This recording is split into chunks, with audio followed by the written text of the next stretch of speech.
So hi again everyone, and now it's been a super long time since I did a video because I was supposed to upload the one, but then I started getting lazy and was just like, yeah. I've got a cup of tea, and we're going to play some Lonely Souls, so hopefully you can see me right now, because I know on some of my other videos I was like, here, don't know if you can see me then, but like, yeah, and you could literally see like this much of my face, but I might upload those ones, I might not, so this is not my game, none of the art, none of the anything belongs to me. I just thought it would be super duper fun to play this game since I've tried so many times to find out about Tarot and the Nurse. So if you know about that, please tell me, because I am concerned, since it does say something about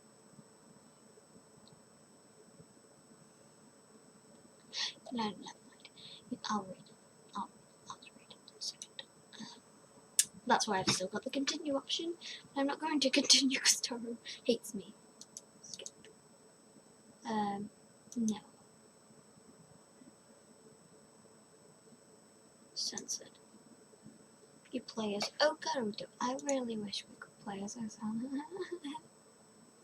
There are two characters you can romance, and every choice you make affects them in some way. No, there's three, because I've got two endings so far. Taro is so difficult. And the nurse wasn't that difficult, you literally just had to get killed by the iron games.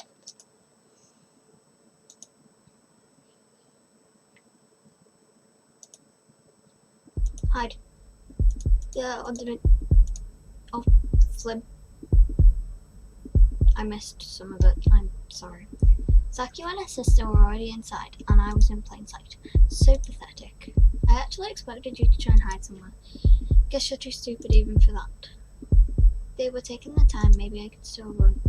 Nope, I didn't make it in time. Not so fast, girl. Saki pulled me back by my shirt. I crashed into the wall behind me and fell down. Sitting by the wall, I looked up to see the demons before me. I wouldn't escape now. I knew you didn't stand a chance against us. Now, what do I do with you? Good. I heard Saki burst into the lighted ladder. Did you hear that, Inky? She thinks she can actually hurt us. As if I care. I felt the first blow on my face. She wasn't going to go easy on me. Come on, Inky, let's show her why she shouldn't mess with us. I felt Inky kick my side. I fell down and laying on the ground took all of their blows. It grew After a while, I almost couldn't feel any of it. After a long time, Saki spat on the ground next to me. That's how I punish those who disobey me.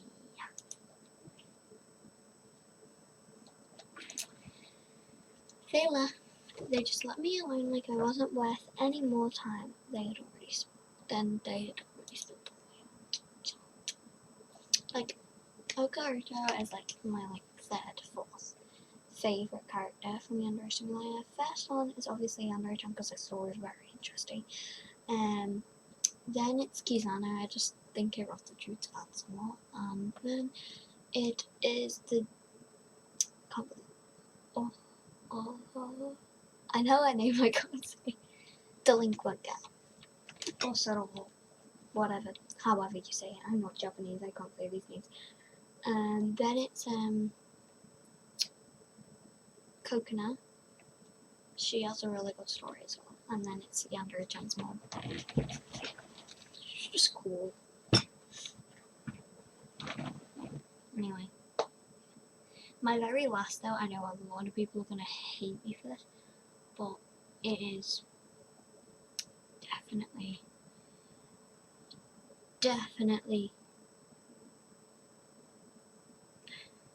I can't say it either. Osana. I'm gonna get hate for saying the name wrong as well, but yeah, I know a lot of people are in love with her, not favourite her, but I just think she's annoying. And she has no backstory except from she's been Taro's child friend. So she's definitely getting the most brutal kill for me. But I don't know if we can do that. Oh my god. Demons. Jesus Christ, I just had a panic attack. Okay. I'm actually supposed to be turning my room up now, that's why this is behind me. Oh, I can show you a picture I do. It's not good, but it's a start. I'm only 10, this'll do for now. It's like those simple 10-year-old drawings. It's better than the one I tried to do. I'm not even going to show you. I like drawing animals. Oh. Okay, I'm gonna get my phone. Pardon me. Still trying to recover from the violent hits, I stood up hesitantly. I felt so dizzy. I needed to go home. I would faint soon if I stayed here for any longer. My mother asked about the barely visible cuts on my face when I got home, but I said nothing about it. I didn't want to worry yet. It was better that way. It's not better that way. Trust me. If you get hit, you need to tell your mother. Monday before school. What time is it? I should be getting up. Slowly, I opened my eyes to check the time. 7 a.m. already. I'm going to be late to school. You're already in your clothes. Quickly, I put on my school uniform along with my dog stockings to match my arm warmers and ran out of my room. I love her arm warmers. Like, I like her outfits. I just don't like hair in general. Because of this game. She was actually, like, my favourite. Until, like, she was my second favourite, actually, because the story still beat whoever she is. There's not even story for her. This is her story. She's demon.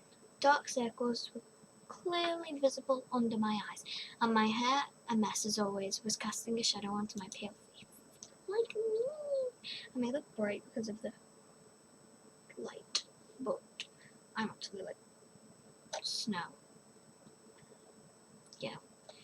I didn't have time to put any makeup on this morning, so I rushed out of my house and to school. You wear makeup? I mean, you're a teenager, I'm 10. Yeah. Sure. For a few moments I ran before I got tired quite quickly and started panting for air, exhausted. It was then that I saw him, Taro Yamada. He was walking alone, which seemed strange. I always saw him with other girls before. Until that day, I would usually hang out with Kizana and Shinobu. I saw them together on Friday after all. It wasn't that I knew everything that happened at school. In fact, I attended to avoid gossip and not be interested in other people's relationships. But I couldn't help but notice that they were close, so it was weird seeing him walk on. And he looked slightly depressed, so against my better judgment, I decided to approach him. Even as a loner, I've always cared about other students more than it seemed, and I wanted to help. Hi, Taro. Without a word, he turned to me. He seemed surprised that I even spoke to him. Why are you walking alone? I always saw you with Shinobu-san. I thought you would be together. Did it sound as awkward as I thought it did? Was I really making a fool of myself in front of my classmates again?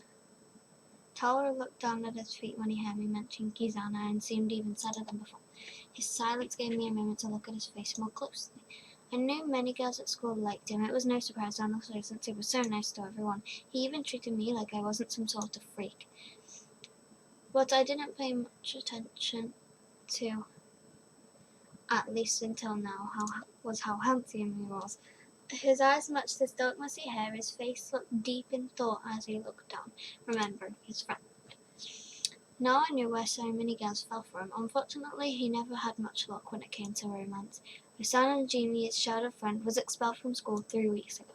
A week later, my old Ayaka, the cooking club's president, was rumoured to have a crush on him and suddenly changed her mind about him and now seemed to even avoid them at school. And now Kizana, I wasn't stupid, I knew something was wrong. Kizana, she went missing last Friday, and no one has seen her since then. My eyes went wide at the revelation. Could it be?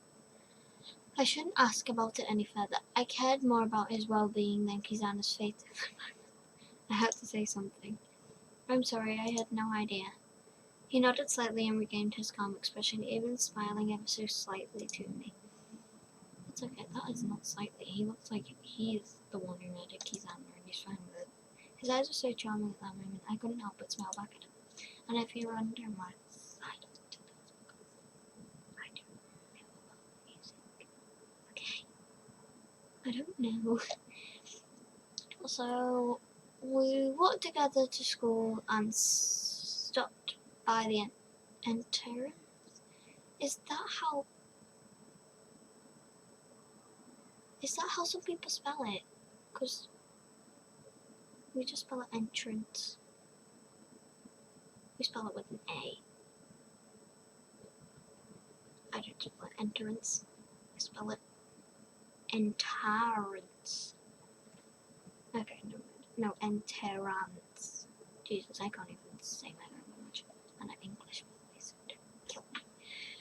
Since we still had some time before class, suddenly, that didn't make sense, because I didn't read the full sentence again. Suddenly, Charlie looked at me with a questioning look on his face. So, Ogre, are you busy? Lunchtime. What do you mean? You know, I don't have anything to do, so I'm probably just going to sit in the plaza and eat lunch alone. I felt sorry for him. He just lost his best friend. Besides, he was nice, and I would really like to spend time with him. But I had a club meeting to attend to at lunchtime. What should I do? I'm busy. That was what is his name? Can't believe I forgot his name. I remember soon enough. I had a club meeting to attend, and I had to make it clear, even he was being nice to me. Thank you for the offer, but my club has a meeting on lunchtime, which I have to participate in. Well, Alexander, feel bad. Without a word, I turned on my heel and left, heading towards my locker. Nothing would tear me away from my club. It was where I belonged, and I didn't care what other people thought of it. I passed Shin, him. Shin. I don't know which part of my legs is Shin, so I'm just going to... Yeah, Shin. No. My clubmate and friend, on my way to class. We greeted each other quickly before separating to go to our classrooms. Chapter 11, Monday class time. As usual, I was sitting in one of the chairs in my club reading a book.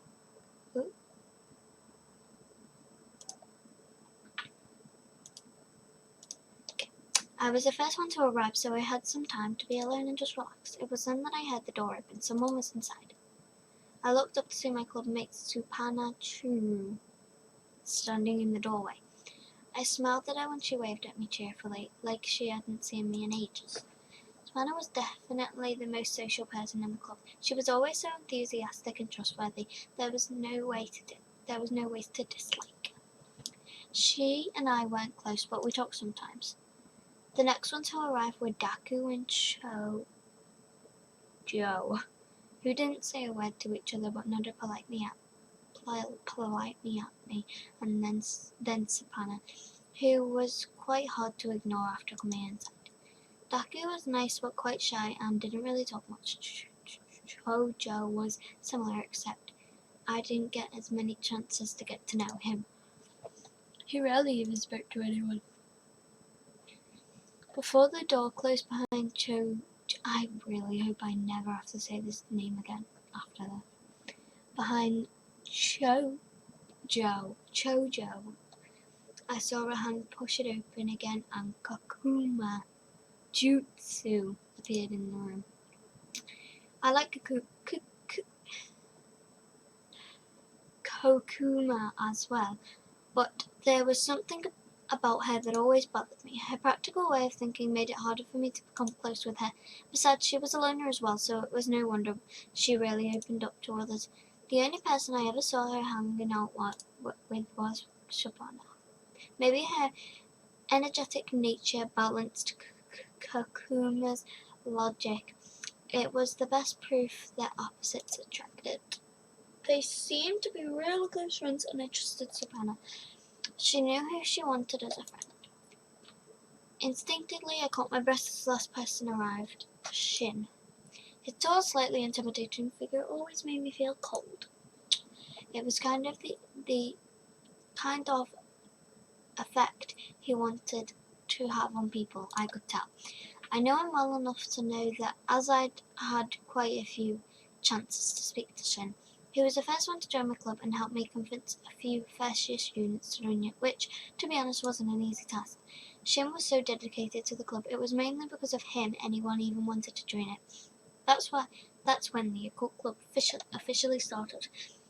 I would never forget the headmaster's expression when we showed him a list of students who signed up to join it, and he had no choice but to accept it. As for Shin, I couldn't even choose the right words to describe him. Even though I was sure I was the closest person in the entire school to a friend for him, he barely spoke to me when it wasn't necessary and rarely showed me any sign of emotion. Most, if not all, of the occult club's members had a bad reputation at school, but for Shin it was understandable. Students tended to avoid him, and he was much more impulsive than me and was rather quick to anger. Even though he was sometimes really difficult to deal with, I trusted him enough to grant him control over the club whenever I was gone. If I were to pick someone I could call a friend, it would most likely be him. Still, even I felt like I barely knew anything about him. He was just one big mystery to me, even after all the time we spent together, though maybe it wasn't wise to simply approach him right now. I could use this time to learn something. Continue reading. I remained silent. I didn't want to disturb anyone. Besides, it would be good to read a bit of revise some of my knowledge. When I opened the book, I realized I didn't have enough time to read everything. I opened on the first page of a random chapter and began to read. As stated in the previous chapters, ghosts are one of the most common supernatural entities, most likely due to how easy it is to become one. The term ghost refers to a deceased whose soul after death remained in this world. There are two reasons for this. Either the soul was incapable of moving on, or chose to stay in this room because of unfinished business it has with the living. Ghosts vary greatly in terms of their purpose and way of treating the living. For example, a ghost can be completely harmless if the deceased choose to stay on the earth and watch over their loved ones. However, in most cases, ghosts are aggressive and can physically harm living people. Thanks, I'm gonna have nightmares now. The most notable example of a violent ghost is a murder victim. The only thing keeping it in the mortal realm is the pain and suffering they'd experienced. If the ghost is this traumatized, it is also hostile towards everyone in its reach. Another type of very dangerous and mysterious supernatural beings are demons. A demon is a human who has forsaken their humanity in exchange for power and immortality. However, not anyone can be a demon, and becoming one is often a long, difficult process. First, one must be so desperate to attract a demon's attention, which is extremely rare. As a result, most demons were driven insane by some traumatic event during their lives as humans. Even if a demon becomes interested in a human, they offer a deal: demonhood for a great sacrifice. Upon completing the sacrifice, the human is granted the power of a demon. It is unknown if the human can choose what power they want, or if the demon chooses for them as part of the deal. Because demons are immortal, they cannot keep their human body. As a result, that when the human becomes a demon, they are reborn into a form that fits their powers and personality. Very little is known about demons in general, as most of them prefer not to interfere with the mortals unless they need their souls. Human souls, and ghosts in some cases, are the only source of demons' power and what keeps them from dying. Depending on the strength of the consumed souls and their number, the demon's power can vary greatly. The extent of demons' power is unknown. There is a special kind of demon, a lust demon. Lust demons don't feed on souls, but physical beings. Is that how I spell physical? Never mind. They're just kind of like spelled differently. Energy to stay alive.